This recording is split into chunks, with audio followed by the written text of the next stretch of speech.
Hello dear students, once again welcome back to our channel Gyan Lab and welcome back to our last video of important question series. Finally आपको मैंने सारे chapter के important questions provide कर दिए हैं from chapter number 1 to आज आपको मिल जाएगा chapter number 15 का question series. अभी इन सीरीज में मैंने कोशिश की है कि मैं आपको PYQs के साथ कंपेयर करके बता सकूं कि कौन से टॉपिक आपको पढ़ के जाने चाहिए और कौन से टॉपिक नहीं पढ़ने चाहिए, क्योंकि क्या होता है ना, PYQs देखने से आपको अंदाजा समझ में आता है कि कैसे टाइप के क्वेश्चंस पूछे जाएंगे.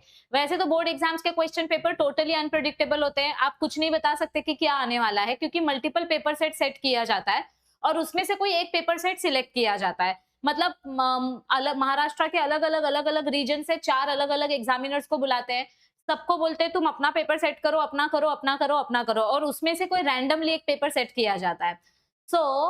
लेकिन अभी पेपर तो मैं लीक कर नहीं सकती, लेकिन मैं इतना बता सकती हूँ अपने एक्सपीरियंस से कि हाँ, ऐसे टाइप के क्वेश्चंस आ सकते हैं, क्योंकि 2025 का क्वेश्चन पेपर देख के बहुत सारे बच्चे सदमे में चले गए थे. एनीवेज, आज चैप्टर नंबर 15 जिसका वेटेज हार्डली 3 मार्क्स का है, इसके कुछ इंपॉर्टेंट टॉपिक्स हम देख लेंगे. पर उससे पहले मैं फिर से याद दिला देती हूँ, ये लास्ट टाइम मैं याद दिला रही हूँ कि हमारा जो प्ले स्टोर पर ऐप है, इसमें बहुत सारा फ्री मटेरियल है. अभी तक अगर आपने ये चेक नहीं किया है तो फटाफट से ऐप इंस्टॉल करके चेक करो, आपका फायदा है. चलो देखते हैं 2022 का क्वेश्चन पेपर. सबसे पहली बात तो ये क्वेश्चन 1 मार्क्स के लिए है, दिस इज फॉर 3 मार्क्स, यानी कि ऑन एन एवरेज 4 मार्क्स का इधर पे वेटेज दिया गया है. अब इसमें से एक्सरसाइज का क्वेश्चन कौन सा है और इंटेक्स्ट क्वेश्चन कौन सा है, इससे हम कंपेयर करेंगे. How many biodiversity hotspots have been identified, तो इसका आंसर आएगा 34. ये क्वेश्चन एक्सरसाइज में से है क्या? नहीं, this question is in-text question. Right a note on in Situ and ex situ conservation. ये ना बहुत इंपॉर्टेंट टॉपिक है, इसके ऊपर एक ना एक क्वेश्चन आता ही आता है. इन सिटू एक्स सिटू टॉपिक के ऊपर आपको क्वेश्चंस कंपलसरी पूछे ही जाते हैं. ओके, तो ये क्वेश्चन डायरेक्टली आपके एक्सरसाइज में भले ही नहीं दिया है, लेकिन इनडायरेक्टली ये क्वेश्चन आपको पूछा गया है. देख लेते हैं एक बार. हाँ, इन सिटू एक्स सिटू वाला क्वेश्चन आपके एक्सरसाइज में नहीं दिया है, लेकिन ये क्वेश्चन काफी एग्जाम में रिपीट किया जाता है. तो this is also in text question. तो यहाँ पर 4 मार्क्स का क्वेश्चन इन टेक्स्ट आया और एक्सरसाइज में से 0 क्वेश्चंस आए. 2023 का पेपर देखते हैं. This is for 1 marks, this is for 2 marks. Okay, तो अभी रिवर्ट पॉपर हाइपोथेसिस के बारे में बोला गया है. रिवर्ट पॉपर हाइपोथेसिस कौन से सिग्निफिकेंस, मतलब कौन से टॉपिक से रिलेटेड ये हाइपोथेसिस थी? This hypothesis was related with biodiversity. यहाँ पर रिवेट को हमने स्पीशीज से कंपेयर किया था, ठीक है, और पॉपर यानी कि एक्सटिंक्ट हो जाना. अगर एक स्पीशीज हो गई तो उससे बाकी की स्पीशीज पे क्या फर्क पड़ेगा. तो ये क्वेश्चन इन टेक्स्ट क्वेश्चन है, एक्सरसाइज में नहीं दिया है. देखो फिर से इन सिटू एक्स सिटू के ऊपर क्वेश्चन आया, तो ये क्वेश्चन भी इन टेक्स्ट क्वेश्चन है. तो यहाँ पर 3 मार्क्स का क्वेश्चन दिया गया है और पूरा क्वेश्चन इन टेक्स्ट है. एक्सरसाइज में से क्वेश्चन नहीं पूछा गया है 2023 में. 2024 का पेपर देखते हैं. अब यहाँ पर आपको ये जो एमसीक्यू दिया है, ये वॉन हम्बोल्ट का कर्व है. Species is directly proportional to area. जितना ज्यादा एरिया रहेगा उतने ज्यादा स्पीशीज होंगे. यस, और यहाँ पर प्रोपोर्शनलिटी की साइन हटाने के लिए हम यहाँ पर कांस्टेंट डालते हैं c, और फिर ये आ जाता है अपना स्लोप का वैल्यू. तो यहाँ पर आपको याद रखना है कि ये इक्वेशन किधर आएगा और दूसरा इक्वेशन किधर आएगा.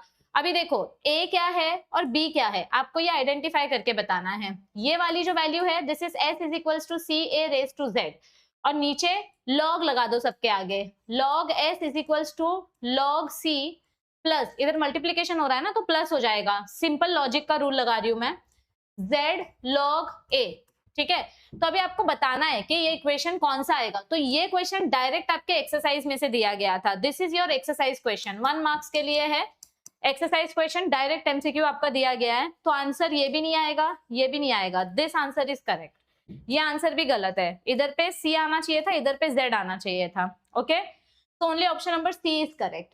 Explain greenhouse effect with reference to gases. अभी ये क्वेश्चन 3 मार्क्स के लिए है, तो अगर मैं 4 मार्क्स का कंपैरिजन करूं तो ये ग्रीन हाउस वाला क्वेश्चन एक्सरसाइज में से आया है क्या? यस, ग्रीन हाउस वाला क्वेश्चन एक्सरसाइज में से आया. मतलब 2024 का पेपर थोड़ा अच्छा था, एक्सरसाइज में से क्वेश्चन पूछे गए थे. तो एक्सरसाइज में से सारे क्वेश्चन आए हैं, इन टेक्स्ट क्वेश्चन 0 है. अब हम यहाँ पर देखते हैं 2025 का पेपर. सॉरी, ये मैं बदलना भूल गई, दिस इज 2025. अभी ये रीसेंट पीवाईक्यू है. यहाँ पर क्या पूछा गया है? The aquatic plant dash is known as terror of Bengal. तो कौन सा ऐसा प्लांट है जिसको टेरर ऑफ बंगाल के नाम से हम जानते हैं? यस, एक कॉर्निया स्पीशीज जो पर्पल कलर के फ्लावर्स होते हैं, this is terror of Bengal. ये 1 मार्क्स का इन टेक्स्ट क्वेश्चन है, एक्सरसाइज में नहीं दिया है. What is biomagnification and draw the chart. तो बायो मैग्निफिकेशन वाला ये जो क्वेश्चन है, ये क्वेश्चन आपके एक्सरसाइज में नहीं दिया है, दिस इज फॉर 3 मार्क्स, 27, 28, 29, 30, हाँ, तो ये 3 मार्क्स का क्वेश्चन है। और बायो मैग्निफिकेशन मतलब याद है, वो पिंक कलर का एक टेबल दिया गया है, पिंक कलर के टेबल के नीचे, पिंक कलर का टेबल यूट्रोफिकेशन का है, उसके नीचे जो मछली वाला डायग्राम दिया है ना, पानी में 0.00000025 पिकोमीटर डीडीटी होता है, फिर उसको मछली खाती है तो थोड़ा बढ़ता है, छोटी मछली, फिर बड़ी मछली, फिर बड़ी मछली, वो वाला जो डायग्राम है वो है बायो मैग्निफिकेशन वाला, कि क्वांटिटी धीरे धीरे करके बढ़ती है। तो ये क्वेश्चन भी इन टेक्स्ट क्वेश्चन है। तो देखो 2025 में 4 मार्क्स का चैप्टर है, इसमें से एक्सरसाइज में से एक भी क्वेश्चन नहीं आया, इन टेक्स्ट क्वेश्चन सारे के सारे पूछे गए। तो अगर हम पैटर्न समझने की कोशिश करें तो सिर्फ 2024 में एक्सरसाइज में से क्वेश्चन आया था, बाकी 2022, 2023, 2025 इन टेक्स्ट क्वेश्चन ज्यादा पूछे गए हैं। अभी इस पैटर्न को अगर हम समझें तो फिर 2026 में प्रोबेबिलिटी है कि इन टेक्स्ट क्वेश्चन ज्यादा आएंगे, और अगर एक्सरसाइज में से भी आया तो 1 या 2 मार्क्स का ही क्वेश्चन एक्सरसाइज में से आएगा। तो मैम फिर हमको एक्स्ट्रा क्या पढ़ के जाना चाहिए? सबसे पहली बात तो पीवाईक्यूज पढ़ के जाओ। पीवाईक्यूज के अलावा क्या पढ़ के जाना चाहिए? मॉन्ट्रियल प्रोटोकॉल पढ़ के जाओ, और ट्रॉपिकल रीजन में ज्यादा स्पीशीज क्यों होती हैं ये पढ़ के जाओ, और इन सिटू एक्स सिटू कंजर्वेशन का डिफरेंस पढ़ के जाओ। इन सिटू और एक्स सिटू का डिफरेंस और इसके एग्जांपल्स पढ़ के जाओ। ये 3 क्वेश्चंस कर लो, आना होगा तो इसी में से आएगा जहां तक मुझे लगता है। बाकी तो चैप्टर इतना बड़ा है कि पूरा चैप्टर पढ़ के कोई फायदा नहीं है, ज्यादा वेटेज नहीं है। तो आप पीवाईक्यूज पढ़ लो, शॉर्ट एमसीक्यूज वाले क्वेश्चंस पढ़ लो, और ये एक्स्ट्रा क्वेश्चंस कर लो। इतना सफिशिएंट होना चाहिए आपकी प्रिपरेशन के लिए।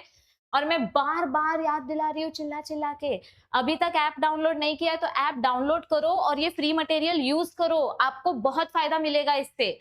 और अगर आप सीईटी एस्पिरेंट हो, अगर आप नर्सिंग एग्जाम दे रहे हो, और अगर आप लाइव बायोलॉजी मेरे साथ पढ़ना चाहते हो तो आप वरदान बैच ज्वाइन कर सकते हो। यहाँ पर आपको पूरा मॉक टेस्ट फ्री में मिलेगा, सारे लेक्चर्स आपको लाइव मिलेंगे। Yes everybody. सो जिन्होंने वरदान बैच ज्वाइन नहीं किया, I will wait for you all. ठीक है, मैं सबका वेट करूंगी वरदान बैच के लाइव लेक्चर में, क्योंकि हमारे 2 चैप्टर्स ऑलरेडी खत्म हो चुके हैं। आई होप आपको हमारी ये सीरीज काफी यूजफुल लगी है। वन शॉट सीरीज स्टार्ट हो चुकी होगी अब तक, या फिर होने वाली होगी जल्दी 1-2 दिन में। और अगर आप चाहते हो कि मैं वन शॉट लेक्चर्स के अलावा आपकी कोई हेल्प करूं तो नीचे कमेंट सेक्शन में बताओ कि आपको कौन से और वीडियोस चाहिए, ताकि मैं आपके लिए वो प्रोवाइड कर सकूं। अब मैं आपके लिए इतना कुछ करती हूँ तो मुझे पता है कि आप लोग भी मेरे लिए बहुत कुछ करते हो, और आप लोग मुझे सपोर्ट करते रहो। इसीलिए मैं आपको बार बार याद दिलाती हूँ कि चैनल को शेयर करो, सब्सक्राइब करो, वीडियो को लाइक करके नीचे कमेंट करो, तो मुझे पता चलेगा कि मेरी मेहनत आपके लिए यूजफुल हो रही है या नहीं। ठीक है, so all the best everybody and I will see you all very soon. Till then bye bye, take care.